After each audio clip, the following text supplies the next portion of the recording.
Chapter 8. 6 feet under, 3 towns over. The kids spent the rest of the afternoon combing through dusty piles of old county records, desperately searching for anything that could help them make sense of Mr. Tolliver's cryptic utterance. Luca tried to shake the thought of Gran's basement, but his focus wavered. Explosives, messages hidden in jam, dossiers on various town figures, and a corkboard threaded with photos. Gran was the only family he had left. He still couldn't bring himself to believe the worst.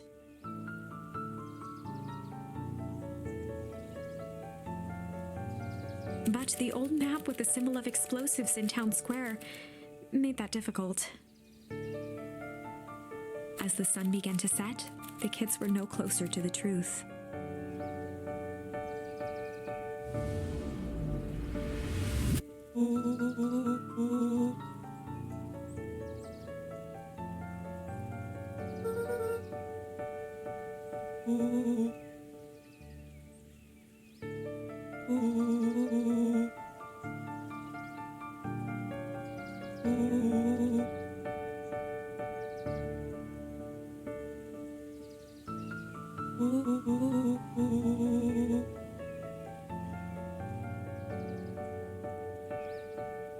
Rollo shut his book with an assertive nod.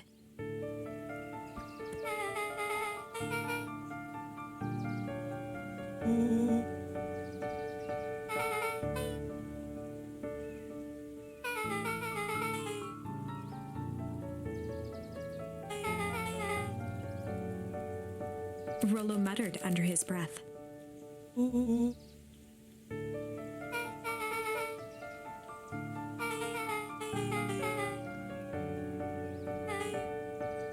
Beck slammed her finger down on the open page before glancing down to read.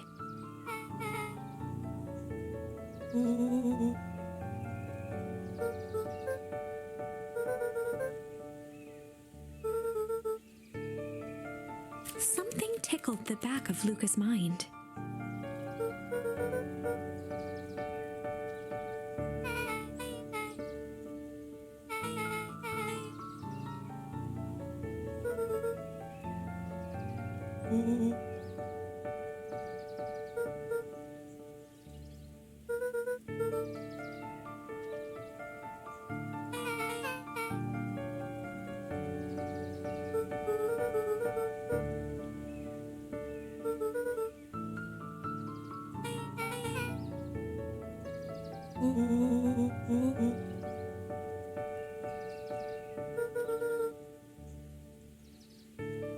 The question hung in the air.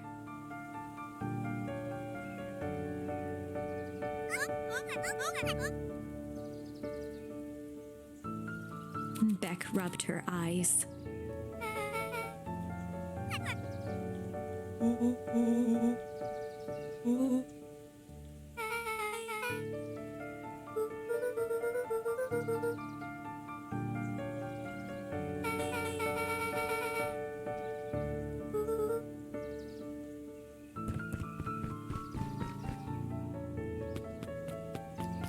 Luca's heart was pounding as he approached the house.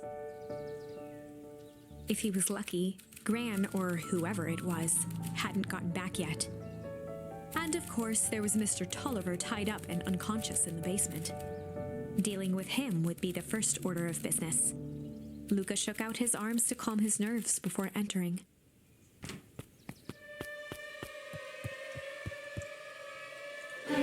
He held perfectly still, tempering his breath, and listened closely.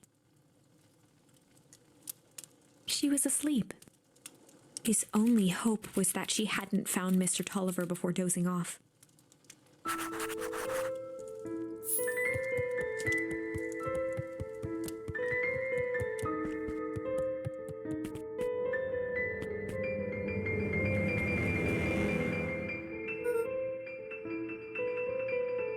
Mr. Tolliver was nowhere to be seen.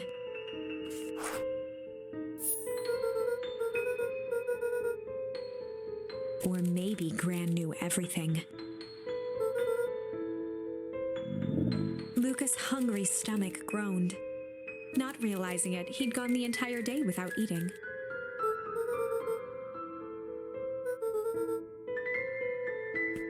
Luca rushed over to the pile of jam jars, unscrewed one, and shoveled a handful into his mouth. He flipped the lid to read the label.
As Luca climbed the final stair, the emotion of the day dragged heavily on him.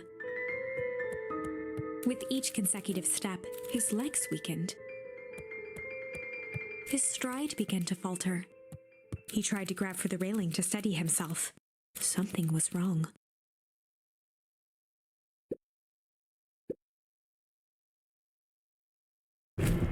Luca groaned and tried to move. His limbs might as well have been bolted to the ground. Through numb lips, he mumbled just before falling asleep.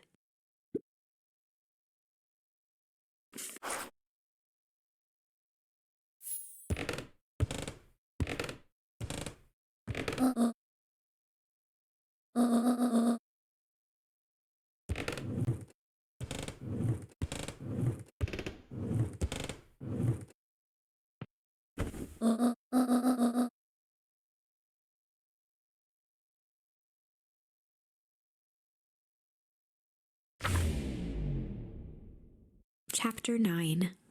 A speech to end all speeches. Luca awoke to find himself face down in bed. He moaned into his pillow. Why would Gran drug him? Or rather, why was she trying to drug Mr. Nuncreed? Shaking the questions from his woozy head, Luca snapped back to the matter at hand.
Augustus Valentine nervously wiped his brow.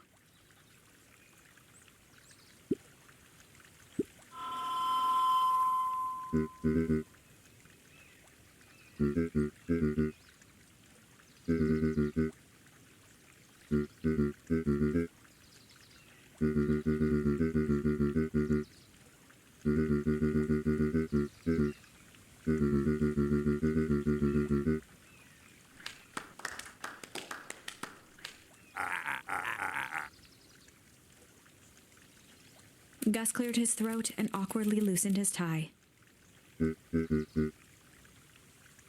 William Kerr bounded on the stage with the energy of a preacher at a big tent revival. He gave Gus a hearty slap on the back and motioned him off the stage.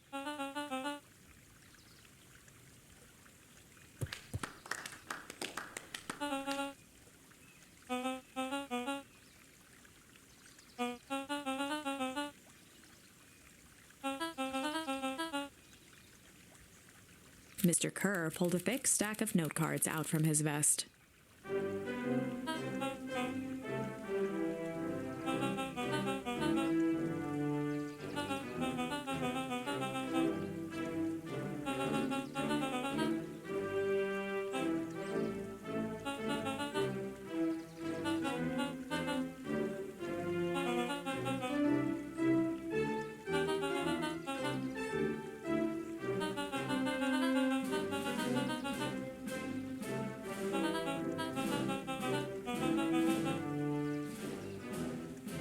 Mr. Kerr took a moment to survey the crowd.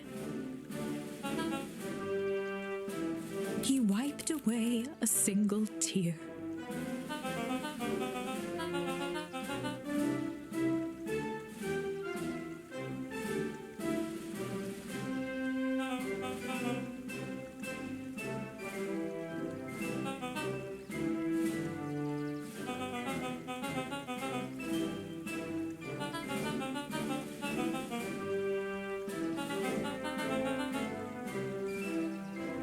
Thumped the podium to emphasize each word.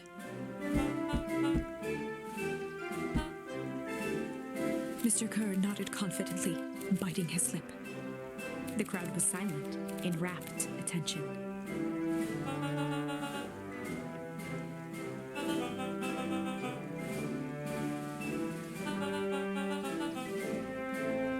Mr. Kerr methodically made eye contact with each section of the crowd.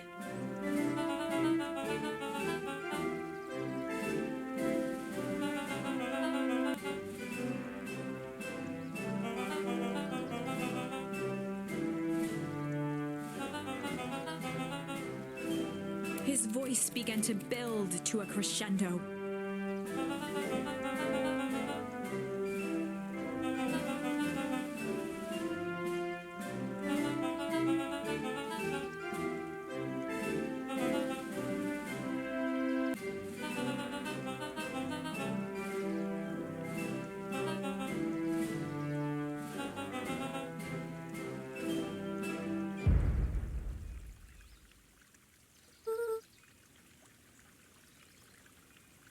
The crowd began to look around nervously.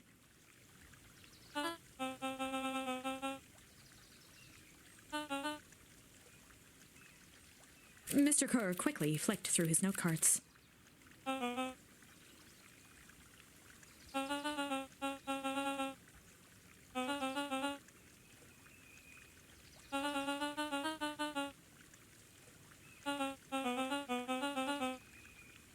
He raised his hands up to the heavens.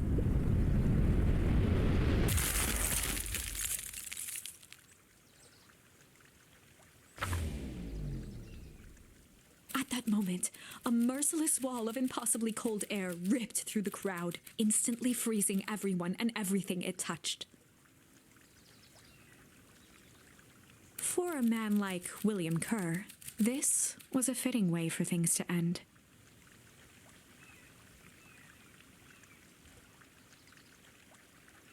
On a stage, with an entire town frozen in rapt attention for the rest of time. The end. There's that ice again! Whenever I think we're getting close, it comes along and ruins everything! Maybe we should just quit? Maybe you should just close the book, walk away, and never think of me again. No, I don't mean that. We got a little closer this time. We just need to try again. Please.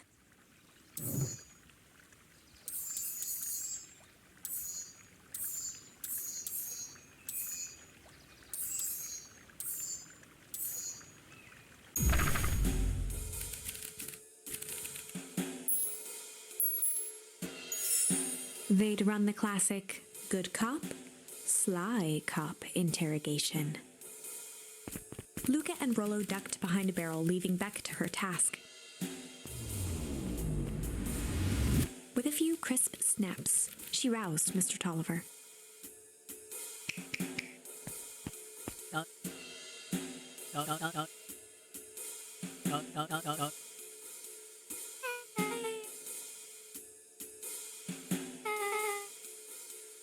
Mr. Tolliver looked down and shifted a bit, testing his restraints.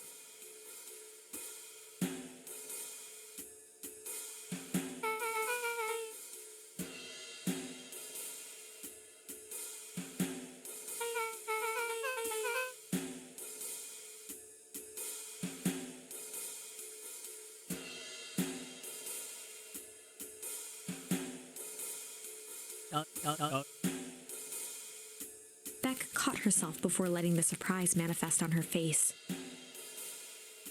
She'd already gotten him to reveal his relation to Gran. This was going to be easy.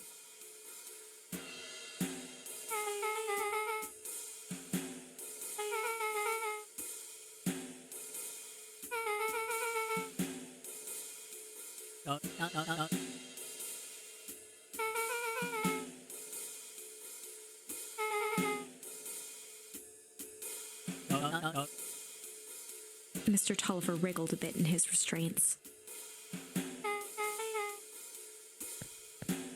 Beck quickly removed the ropes.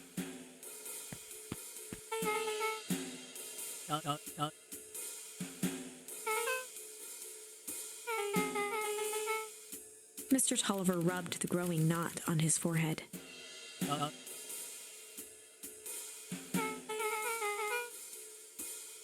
Beck twirled her hand, as if to prompt Mr. Tolliver to finish her thought. Beck shook her head and clicked her tongue. Mr. Tolliver let out an amused huff in agreement.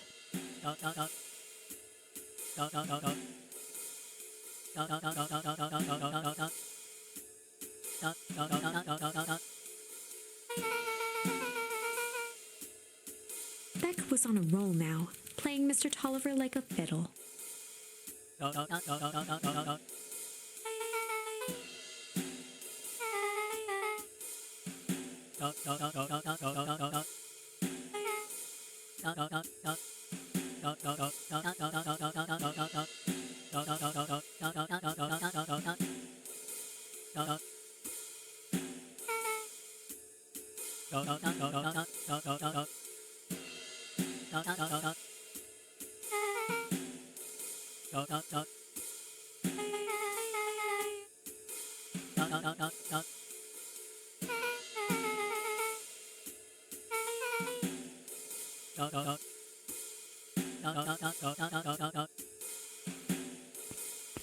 Heading for the stairs, Mr. Tolliver hesitated and turned to Beck with a puzzled look. She grinned and gave him a peppy wave.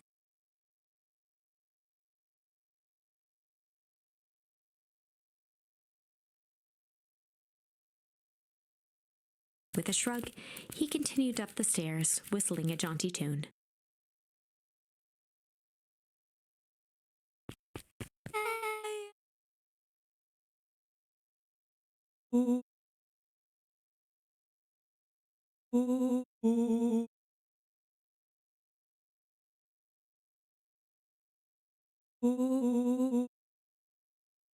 Beck blinked slowly in disappointment.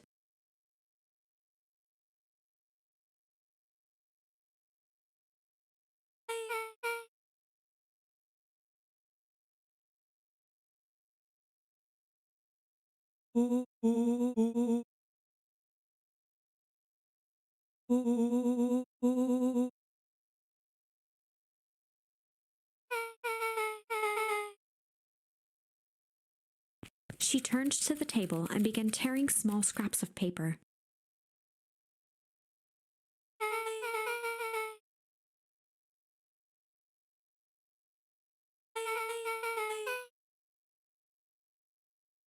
Beck marked each scrap of paper and leaned back.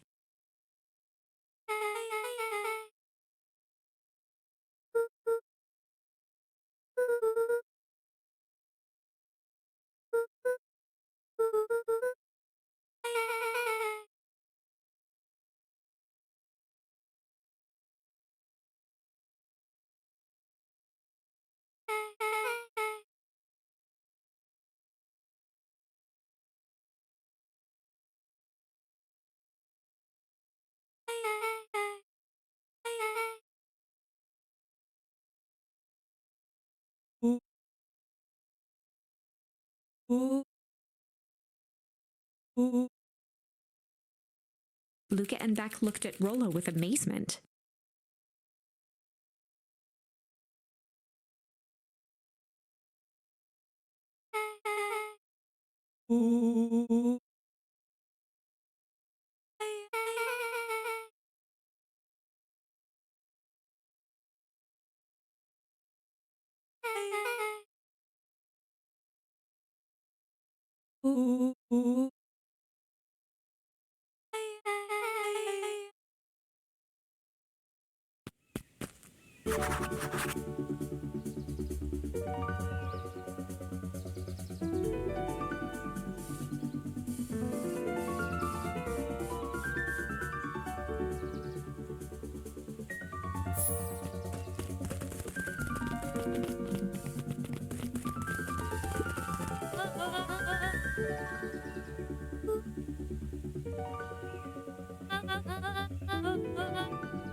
Gus looked around nervously.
Eris's cry hung in the air.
Solomon stood proudly at the entrance to the drugstore,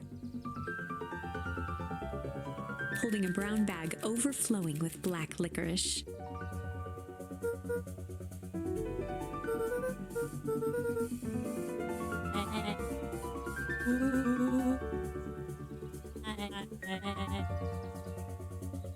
Solomon shoveled a surprising amount of licorice into his mouth.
Beck cupped her hands on the glass to peek inside.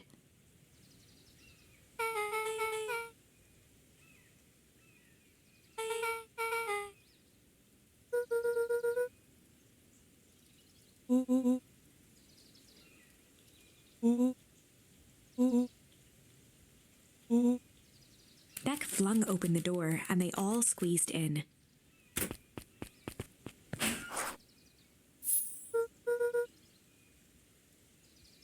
Luca cracked his knuckles and entered the letters into the keypad.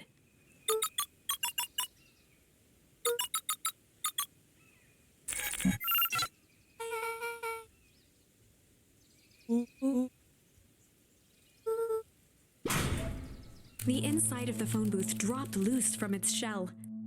Without even the space to panic, they closed their eyes, held their breath, and accepted their fate.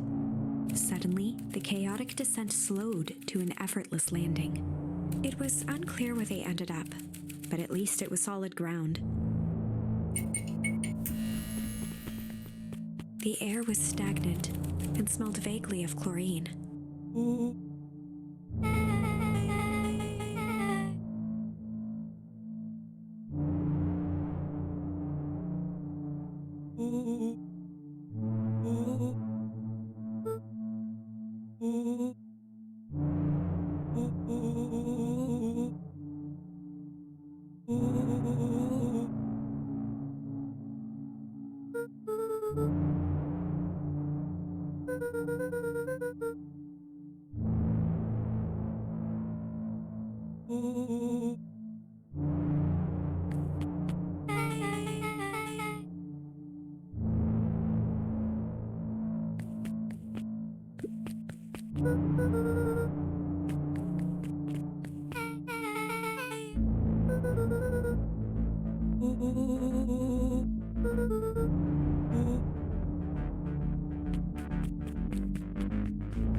over the field of blinking buttons.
Joseph waited for a moment in silence.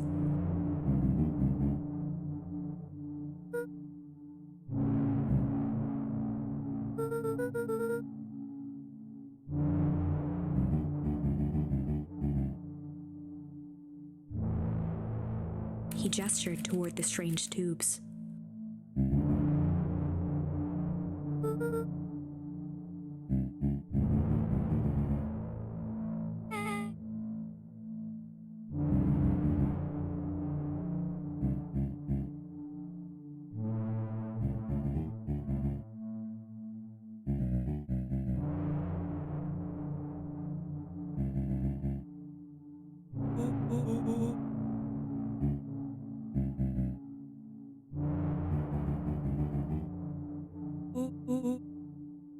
Nuncreed let out a growl of a sigh.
He shook his head wistfully.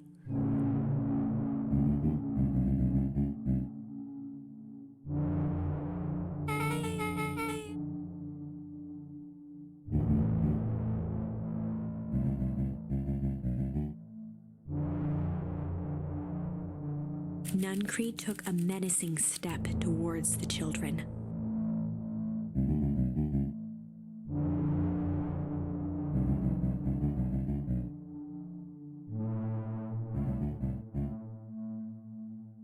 Luca began to laugh.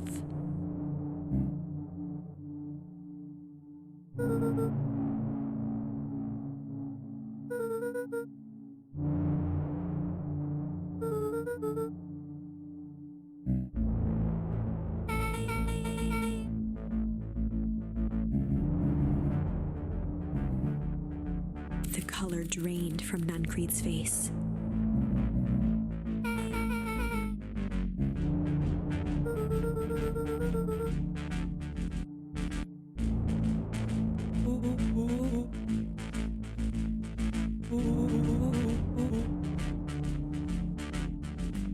Nuncreed grabbed Luca by the shoulders. His eyes were frantic.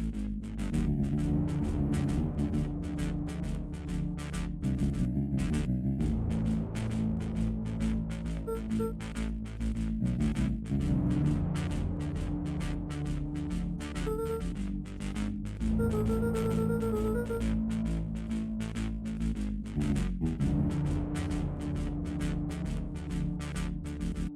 jolt of realization struck Mr. Nuncreed.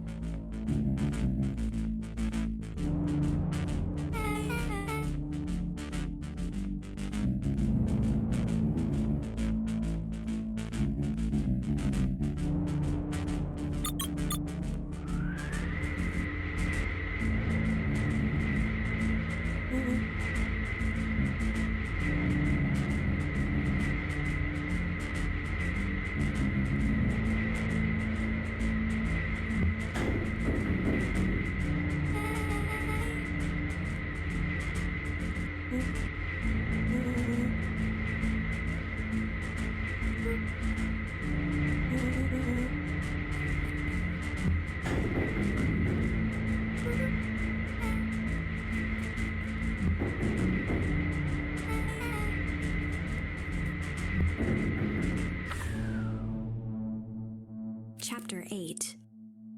The Cold, Hard Truth. Beck leapt up, allowing the suction to yank her into the dark. Dimness eclipsed around her like the shutter of a camera as she seemed to cover great distance in mere moments. Her only points of reference were glints of upcoming turns, which approached with frightening speed, only to carom her gracefully along. She heard the tinny, distant echoes of Rollo's glee. Once she stopped fighting against it, the ride was impossibly smooth. Then, all of a sudden, as if minutes had passed in an instant, light blazed into view. A burst of wintry air snuffed across her face, and she was flung out into the cold.